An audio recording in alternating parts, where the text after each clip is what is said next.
Last time ಬಂದಾಗ 50 rupees ಕೊಟ್ಟಿದ್ದೆ.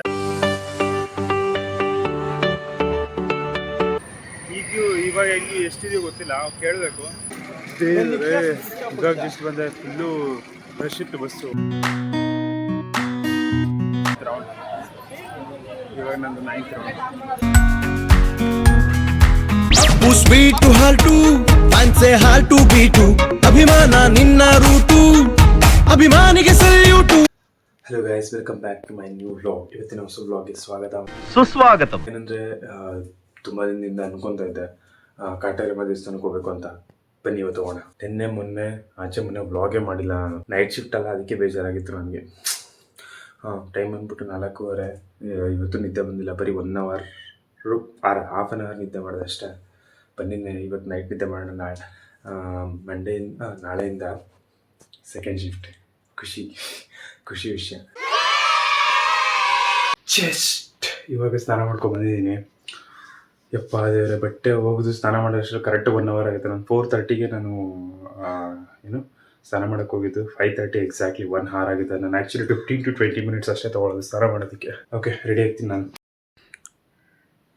Ready ಆದೆ. ಏನು ತಿನ್ನಬೇಕು ಅಂತ ಅನಿಸ್ತಿಲ್ಲ. ಬನ್ನಿ ಹಂಗೆ ದೇವಸ್ಥಾನದಿಂದ ಬಂದಾದ್ಮೇಲೆ ತಿನ್ನೋಣ. ಹೊರಟಿದ್ದೀನಿ. ತಲೆ ಬಚ್ಚಿಲ್ಲ ಏನಿಲ್ಲ. ನಮ್ಮಮ್ಮ ಇದ್ರು ಹೋಗಿಯವರು. ಹೊರಟಿದ್ದೀನಿ ಇವಾಗ.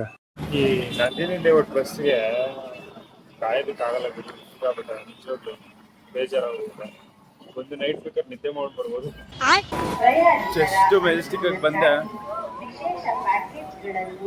ಇವಾಗ ಹೊಸಕೋಟೆ ಬಸ್ ಹತ್ಬೇಕು.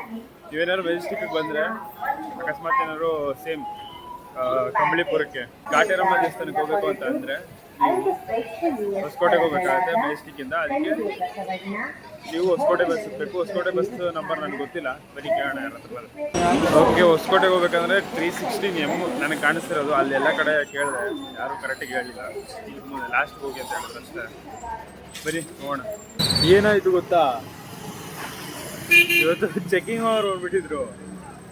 ನನ್ನ ಪಾಸ್ ತೋರಿಸಿದೆ. ನಾನು ಟುಮೋ ಕ್ಯಾಪಲ್ಲಿ ನನ್ನ ಪಾಸ್ ತೊಗೊಂಡಿದ್ದು ತೋರಿಸ್ದೆ. ಅದಾದಮೇಲೆ ಒಪ್ಕೊಂಡ್ರು. ಅದಾದಮೇಲೆ ಆಧಾರ್ ಕಾರ್ಡ್ ಕೇಳಿದ್ರು ಅವರು. ಆಧಾರ್ ಕಾರ್ಡ್ ನನ್ನ ಹತ್ರ ಇಲ್ಲ. ನಾನು ಮೊಬೈಲ್ನ ರೀಸೆಟ್ ಮಾಡಿದ್ದೆ, ಆಧಾರ್ ಕಾರ್ಡ್ ಬೇರೆ ಇಲ್ಲ. ಆಮೇಲೆ ಎಗ್ದು ಸರ್ಚ್ ಮಾಡಿ ಆಮೇಲೆ ಫೈಲ್ಸಲ್ಲಿ ಹೋಗ್ಬಿಟ್ಟು ಚೆಕ್ ಮಾಡಿದೆ. ಆಮೇಲೆ ಸಿಕ್ತು. ಅಪ್ಪ ದೇವ್ರೆ, ಒಂದು ರೇಂಜಿಗೆ ಭಯ ಆಗಿತ್ತು. ಆಮೇಲೆ ಸುಮ್ಮನಾಗೋದ. ಇವಾಗ ಗೊತ್ತಿಲ್ಲ ಹೊಸಕೋಟೆ ಹೆಂಗೋ ಅಂತ. ನಾನು ಇಲ್ಲಿ ಬೂದ್ಗೆರೆ ಕ್ರಾಸ್ ಹತ್ರ ಹೇಳ್ಕೊಂಡಿದ್ದೀನಿ. ಖಾಲಿ ಇದೆ, ಸಂಡೇ ಖಾಲಿ ಇರುತ್ತೆ ಅಂತ ನನಗೆ ಗೊತ್ತಿರಲಿಲ್ಲ. ಆರಾಮಾಗಿ ಬರ್ಬೋದು ನೀವು. ನೋಡಿ ಈ ಬಾಟ್ಲಿ ನೋಡಿ, ಹೊಡೆದೋಯ್ತು. 1 ನಿಮಿಷಕ್ಕೆ ಮುಂಚೆ ಈ ಬಾಟ್ಲಿ ಇತ್ತಾ, ಈಗ ಹೊಡೆದೋಯ್ತು. ಅಷ್ಟೇ ನಮ್ಮ ಜೀವನ. ಇವಾಗ ಹೊಸಕೋಟೆ ಬಂದು ಇಳಿದೆ. ಇಲ್ಲಿಂದ ಇಲ್ಲಿ ಆಟೋಗಳು, ತುಂಬ ಆಟೋಗಳು ನಿಂತಿರ್ತವೆ. ಇಲ್ಲಿಂದ ಐ ಥಿಂಕ್ 50 ರೂಪೀಸ್ ಕೊಟ್ಟರೆ. ನಾನು ಲಾಸ್ಟ್ ಟೈಮ್ ಬಂದಾಗ 50 ರೂಪೀಸ್ ಕೊಟ್ಟಿದ್ದೆ. ಇವಾಗ ಹೆಂಗೆ ಎಷ್ಟಿದೆಯೋ ಗೊತ್ತಿಲ್ಲ, ಕೇಳಬೇಕು. 50 ರೂಪೀಸ್ ಕೊಟ್ಟರೆ ಇಲ್ಲಿಂದ ನೀಟಿಗೆ ಹೊಸಕೋಟೆ ದೇವಸ್ಥಾನ, ಕಾಟೇರಮ್ಮ ದೇವಸ್ಥಾನ ಗಂಟ ಕರ್ಕೊಂಡೋಗಿ ಬಿಟ್ಬಿಟ್ಟು ವಾಪಸ್ ಬರ್ಬೇಕಾದ್ರೆ ಅವಾಗಲೂ 50 ರೂಪೀಸ್. ನಾನು ಆಟೋ ಕಾಯ್ಕೊಂಡಿದ್ದೆ. ಆಮೇಲೆ ಆಟೋ ಅಂಕಲ್ಲೇ ಹೇಳಿದ್ರು, ಬಸ್ ಇದೆ ಹೋಗು, ಬಸ್ಸಲ್ಲಿ ಹೋಗಿ ಆರಾಮಾಗಿ ಹೋಗು ಅಂತ ಹೇಳ್ತಿದ್ರು. ಬಸ್ ಸಿಕ್ಕಾಬಟ್ಟೆ ರಶ್ ಇದ್ದಾರೆ ಬಸ್ಸಲ್ಲಿ. ಇವಾಗ ಜಸ್ಟ್ ಬಂದೆ, ಫುಲ್ಲು ರಶ್ ಇತ್ತು ಬಸ್ಸು. 1 ವರ್ಷ ಆಯಿತು ಅನ್ಸುತ್ತೆ ಬಂದು. ಅಲ್ಲುಡಿ ಆಶ್ಚರ್ಯ ಆಗ್ತಿದೆ. ಏನೋ ಕಟ್ತವ್ರೆ, ಲೈಕ್ ಸಕ್ಕದಾಗಿದೆ ಗುರು, ಸೂಪರ್. ಐ ಥಿಂಕ್ ಸಿಂಹ ಅನ್ಸುತ್ತೆ. ಸಿಂಹದ ಮೇಲೆ ದೇವಿ ಕುತ್ಕೊಳ್ಳೋ ಥರ ಮಾಡ್ತಿದ್ದಾರೆ. ಬನ್ನಿ ಹೋಗಿ ನೋಡೋಣ. ಇವು ಸ್ಲಿಪ್ಪರ್ ಎಲ್ಲಿ ಬಿಡೋದಪ್ಪ, ಎಲ್ಲ ನೋಡ್ಕೋಬೇಕು.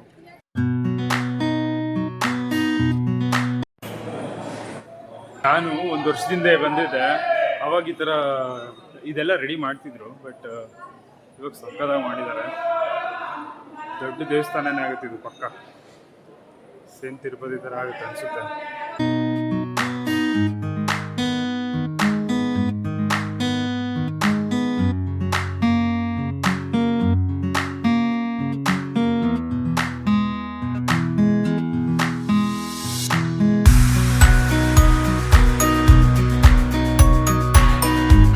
ನೋಡಿ ಬಾಟಲ್ಗಳು, ಮಾತ್ರೆಗಳು, ಬಳೆಗಳು, ಸಿಗರೆಟ್ ಪ್ಯಾಕ್ಗಳು ಎಷ್ಟೊಂದ್ ಗಳುಗಳು ಸೇರಿಸ್ಬೋದು. ಎಷ್ಟು ಜನ ಕಟ್ಟಿರ್ತಾರೆ ಅಂದ್ರೆ ಅವ್ರಿಗೆ ಏನಾದ್ರು ಲೈಕ್ ಅದರಿಂದ ಏನಾದ್ರು ತೊಂದರೆ ಆಗ್ತಿದ್ರೆ ಅದರಿಂದ ಕಾಪಾಡಮ್ಮ ಅಂತ ಕೇಳ್ಕೊಂಡು ಹೋಗ್ತಾರೆ ಅನ್ಸುತ್ತೆ. ಎಷ್ಟು ಜನ ಏನೇನ್ ಕಟ್ಟಿದಾರ ಅಂದ್ರೆ ನನಗೆ ಬೇಜಾರಾಗೋಯ್ತು ನೋಡ್ಬಿಟ್ಟು. ಎಲ್ಲ ಹೋದ್ರೆ ಬರೀ ಕಟ್ಟಿರ್ತಾರೆ. ದೇವಸ್ಥಾನ ನಡೆಸ್ತಿರೋರು ಒಂದ್ ರೂಲ್ಸ್ ನ ಮಾಡ್ಬೇಕು. ಅಲ್ಲಿ ಲೈಕ್ ಆ ಕ್ಯೂ ಅಲ್ಲಿ ಯಾರು ಏನು ಕಟ್ಟಬಾರ್ದು ಅಂತ. ಬಿಕಾಸ್ ಅಲ್ಲಿ ಒಂಚೂರು ಚೆನ್ನಾಗ್ ಕಾಣಲ್ಲ, ಬರೋರ್ಗೆ ಒಂಥರ ಇಷ್ಟ ಆಗಲ್ಲ ಅನ್ಸುತ್ತೆ. ಅದ್ರ ಬದಲು ಬೇರೆ ಆತರ ಏನಾದ್ರು ಕಟ್ಟಬೇಕು, ಅದರಿಂದ ಏನಾದ್ರು ಮುಕ್ತಿ ಪಡಿಬೇಕು ಅಂತ ಅಂದ್ರೆ ಬೇರೆ ಒಂದ್ ಸಪರೇಟ್ ಜಾಗ ಮಾಡ್ಬೇಕು. ಜಾಗ ಬೇಜಾನಿದೆ ಅಲ್ಲಿ, ಒಂದ್ ಸಪರೇಟ್ ಜಾಗ, ಆ ಜಾಗದಲ್ಲಿ ಮಾತ್ರ ಕಟ್ಬೇಕು ಅಂತ ರೂಲ್ಸ್ ಮಾಡ್ಬೇಕು. ಇದೊಂದ್ ಮಾಡಿದ್ರೆ ತುಂಬಾ ಚೆನ್ನಾಗಿರುತ್ತೆ ದೇವಸ್ಥಾನ. ಈ ರೂಲ್ಸ್ ಮಾಡಿಲ್ಲ ಅಂದ್ರೂ ನಮ್ ಜನಗಳಿಗೆ ಅನಿಸ್ಬೇಕು ಈ ತರ ನಾವು ಕಟ್ಟಿದ್ರೆ ದೇವಸ್ಥಾನದ ಪರಿಸರ ಹಾಳಾಗುತ್ತೆ, ನಾವು ಈ ತರ ಕಟ್ಟಬಾರ್ದು ಅಂತ.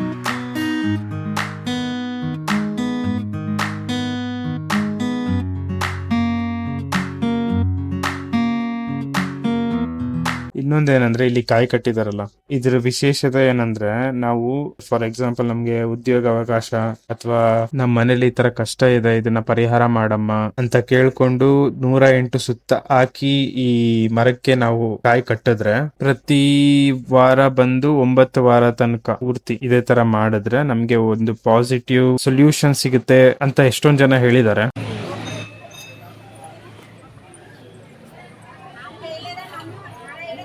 ನೈನ್ತ್ ರೌಂಡ್, ಇವಾಗ ನಂದು 9th ರೌಂಡ್. ಎಷ್ಟೊಂದು ಜನ ಏನು ಕೇಳ್ಕೊಂತಿದಾರೋ ಗೊತ್ತಿಲ್ಲ. ಇಲ್ಲಿ ನೋಡಿ,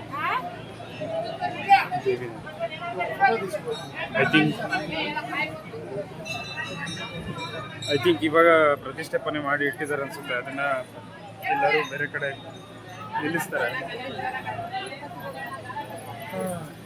ಬನ್ನಿ ಇವಾಗ ನಮ್ಮದು 9th ರೌಂಡ್ ಮುಗಿಸೋಣ. ಎಲ್ಲರೂ ಓಟೋರ ಸ್ಪೀಡಿಗೆ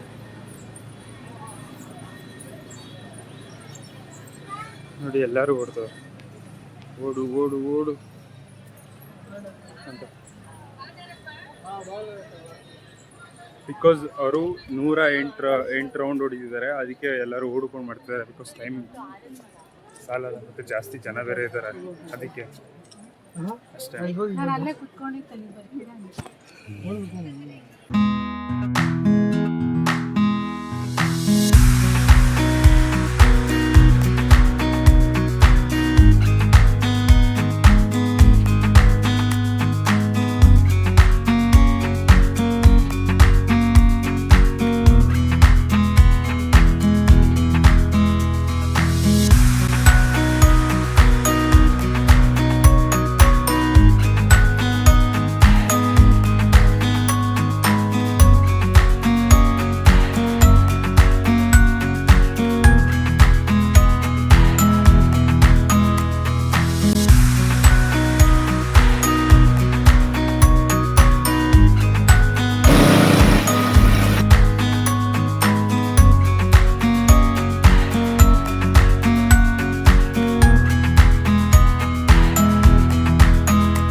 ಫೈನಲಿ ಎಕ್ಸಿಟ್ ಬಂದೆ.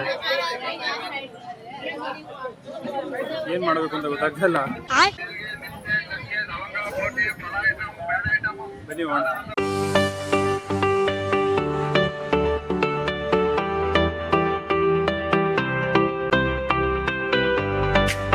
ಅಮ್ಮ ನೋಡಿರೋ ಪಕ್ಕ ಬೇಕು ಅಂತಾರೆ, ಯಾಕಂದ್ರೆ ನನ್ನ ಮನೇಲಿ ಇಡ್ಲಿ ಮಾಡಿದ್ರೆ ತಿನ್ನೋದೇ ಇಲ್ಲ. ಬಟ್ ಹೋಟ್ಲಲ್ಲಿ ಯಾವಾಗಲೂ ನಾನು ಇಡ್ಲಿನೇ ಇಸ್ಕೊತೀನಿ. ಅದಕ್ಕೆ ನನಗೆ ಜೋಳ ಅಂದ್ರೆ ತುಂಬಾ ಇಷ್ಟ, ಅದಕ್ಕೆ ನಾನು ಜೋಳ ಇಸ್ಕೊಂಡೆ. ಬನ್ನಿ ಜೋಳ ತಿನ್ಕೊಂಡು ಮನೆಗೆ ಹೋಗೋಣ ಅಷ್ಟೇ. ನಾನು ಡಿಪ್ಲೊಮಾ ಮಾಡಿರೋ ಕಾಲೇಜ್ ಇದು.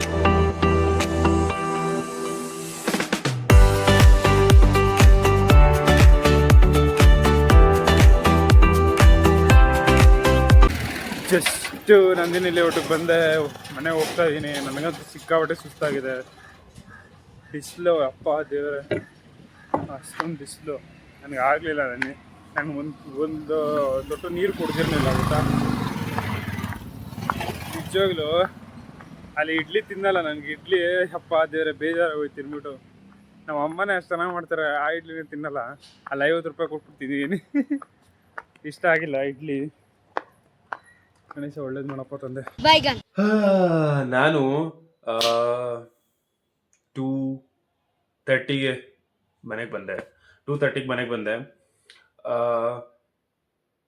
ಮಲ್ಕೊಂಡೆ, ನಿದ್ದೆ ಬರುತ್ತೆ, ಸಿಕ್ಕಾಪಟ್ಟೆ ಸುಸ್ತಾಗಿತ್ತಲ್ಲವ, ಅದಕ್ಕೆ ಇವಾಗ ಜಸ್ಟ್ ಎದ್ದಿದ್ದೀನಿ. ಬನ್ನಿ, RCB ಮ್ಯಾಚ್ ಇದೆ ನಮ್ದು. RCB versus MI. ಪಕ್ಕ RCB ವಿನ್ ಆಗೇ ಆಗುತ್ತೆ ಅಂತ ನಾನು ಖಂಡಿತ ಅನ್ಕೊಂಡಿದ್ದೀನಿ. ಅನ್ಕೊಳ್ಳೋದಲ್ಲ, ಖಂಡಿತ ವಿನ್ ಆಗೇ ಆಗ್ತಾರೆ.